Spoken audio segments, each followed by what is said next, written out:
Salut tout le monde, c'est Mathieu, j'espère que vous allez bien. On se retrouve aujourd'hui pour une nouvelle vidéo où on va parler de 4 clubs. Alors j'ai mis 7 clubs, mais c'est 4 clubs qui ont tout simplement été un petit peu oubliés, qui ont eu des années de gloire et qui sont passés à l'oubli, sont passés de champion à la faillite. On va donc parler de ces clubs-là. Il y a 2 clubs auxquels on n'en entend presque plus parler et 2 autres où on en entend parler, ils sont encore dans le monde professionnel et ils sont bien connus maintenant. Alors le deuxième club il est aussi maintenant dans le monde professionnel, mais il est un petit peu moins connu. Donc c'est parti pour les 4 clubs qui ont été oubliés, qui sont passés vraiment de la gloire à l'oubli.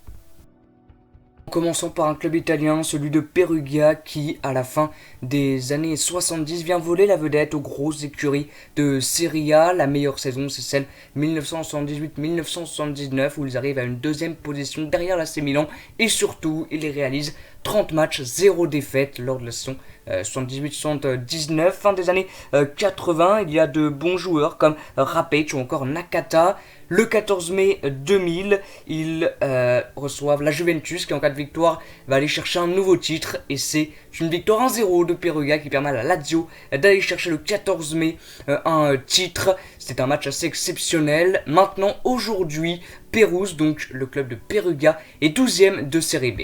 Le deuxième club, c'est le FC 7 qui en 1900 s'appelait le Olympique de 7, CE2TE. Cet homme-là, Georges Bérou, est président et il permet à cette équipe de 7 de se faire reconnaître en gagnant 7 fois le titre de championnat régional. 7 fois le championnat régional.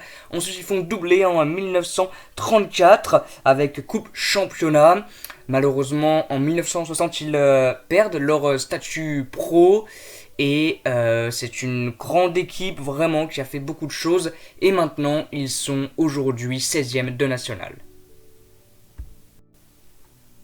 Le troisième club, c'est le FC Parme. Le FC Parme qui se trouve en Italie, qui était très très bon et qui malheureusement en 2015 fait faillite et descend en série D. Ils font un exploit exceptionnel en enchaînant 3 montées de suite et en se retrouvant en série A. Quand on parle de Parme, bien évidemment, on pense à des joueurs comme Gianluigi Buffon, comme Lilian Thuram, encore comme Fabio Cannavaro. Cette équipe qui était vraiment exceptionnelle et qui a gagné en 1999 la finale face à l'OM, la finale de la Coupe UEFA face à l'Olympique de Marseille.